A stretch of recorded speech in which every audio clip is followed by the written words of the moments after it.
everyone, and welcome back to the Cursing Seamstress. I have a few items today. We'll be pretty much showing you what I've made in the past couple of weeks. So I've been fairly busy, and I'll start with some of the things that I've made and tell you a little bit about them, a little bit about the pattern that I used, and all right, let's get started. First of all, I think I've mentioned before that sometimes when I start making something, I continue to make it and make it and make it, and that's what I've done again. This pattern you've seen many, many times. It's a cute little girl's dress pattern that crosses in the back. There are different variations. You can actually find this online as a PDF. This happens to be a McCall's M5353. I've had it for several years, so I don't know that you'll be able to find that number, but you'll be able to find a similar pattern. The thing that's a little bit different about this one is that it crosses in the back as usual, but right here it has a spot for buttons and a buttonhole or snaps or something. You'll see other patterns that have it continuous, where you just slip it over your head and there's no closure here. So I have made several of these, and I'll just show you. It's so simple. It's basically a front that's cut on the fold, and then two back pieces, and then you cut those three pieces twice. You cut a lining, and then you cut the main fabric. You sew them together at the sides, but in the lining you leave a small opening for turning, and you sew all of it together. You pin it all, match the seams, sew it all together, turn it right side out through that opening, iron it really well, top stitch around it if you choose, and I did. And then you sew your buttonholes and your button on and sew that little closure shut. So it's very simple to do. And all right, so this I did as a little bit of a variation. I did put a watermelon slice on the front. The inside I used just a small green print. The outside, as you can see, is a sort of a purple print. This is the back where it crosses and it opens up. There is the option of putting a piece of Velcro in the back. I didn't do that. I don't think there's any reason to do that. And of course, these are the buttons on here. So very simple. I love the watermelon. That came out great. You may want to reinforce where you put the buttonhole and the button with some interfacing before you stitch it together. I think I forgot on this one. I've done it on some and then not on others. So that's that one. I finished up one this morning out of this TP fabric. This fabric I bought at Hobby Lobby. It's a light aqua. The lining is a pink, thin pink, and I did not put any embroidery on this. I think it would have been too much to have done that with the TP. And again, I closed it with a button and buttonhole. So that's that one. This next one that I did out of all of this fabric has been given to me, or I have bought at an auction house for just about nothing.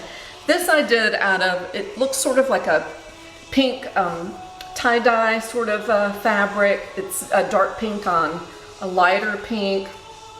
The inside is a blue print, and I did do a Hawaiian, sort of a hibiscus flower on the front of that to coordinate with the blue lining. And of course this has a button closure on it. In addition to this, on the same pattern, they have a diaper cover on here with the option of putting some ruffles on it. So I did a diaper cover to go with that outfit and put a ruffle on the back. This is very easy to do too. There's elastic here and elastic at the top. It's very simple, and I think it is makes a cute total outfit. The next thing that I did was I found a vest pattern online, and this is from a company called prudentbaby.com, I think is the name of it. Yes, it's prudent, P-R-U-D-E-N-T, baby.com. And they offered, I'm sure there were more patterns, but this was a vest pattern, and it's more for a little boy. And I say that because it had a point at the bottom. I rounded it off to make it a little bit more feminine.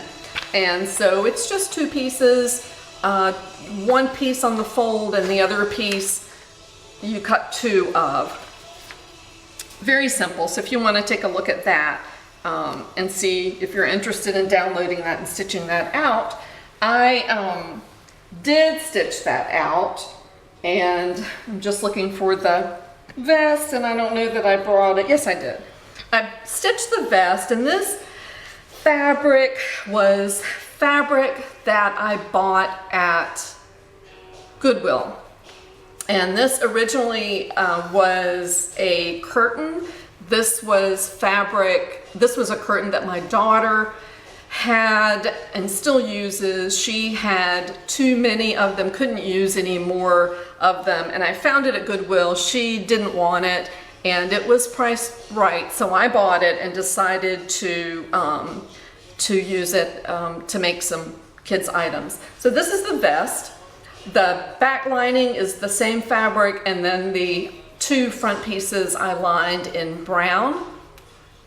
Came out quite well. This was a 12-month size, I think.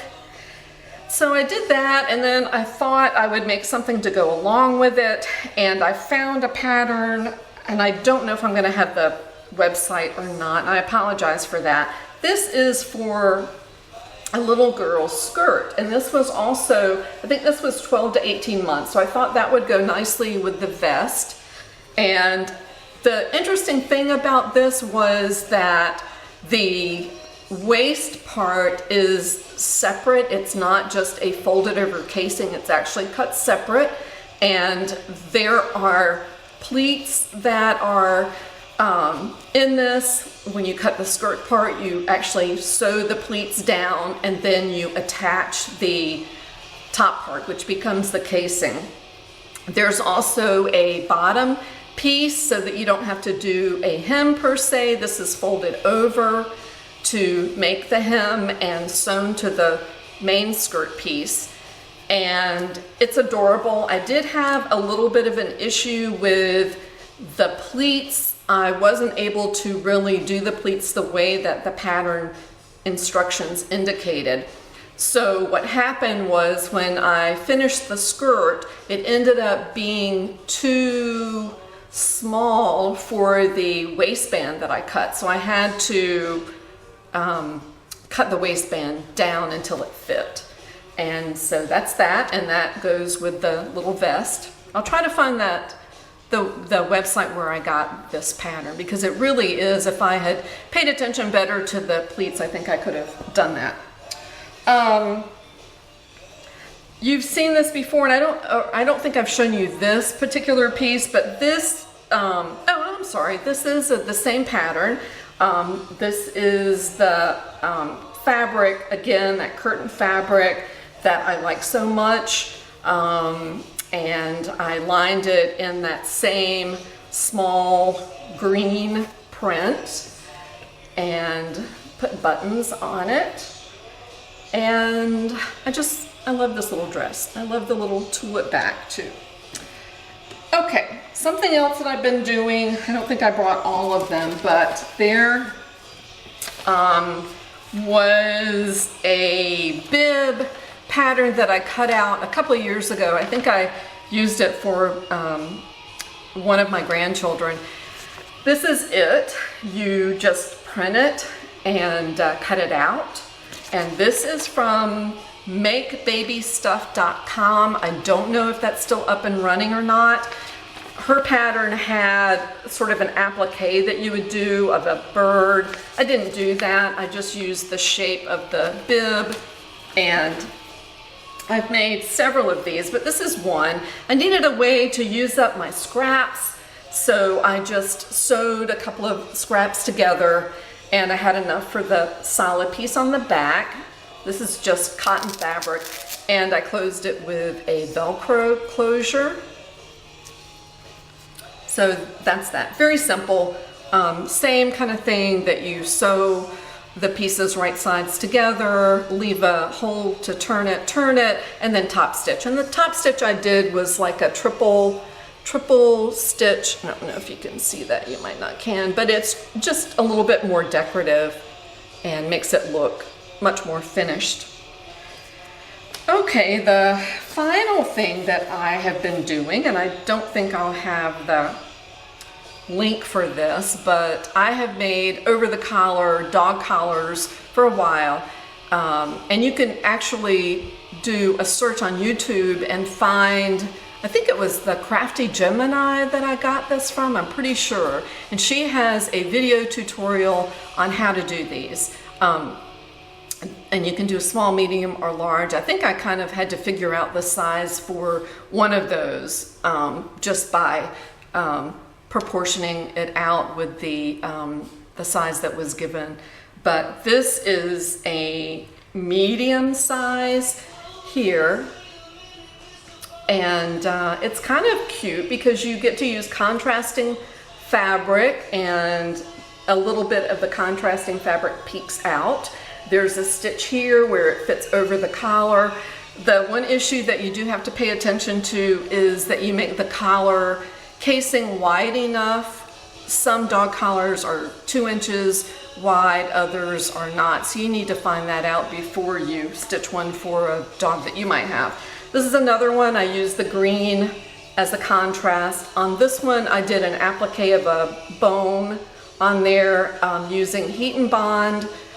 And this is a size large.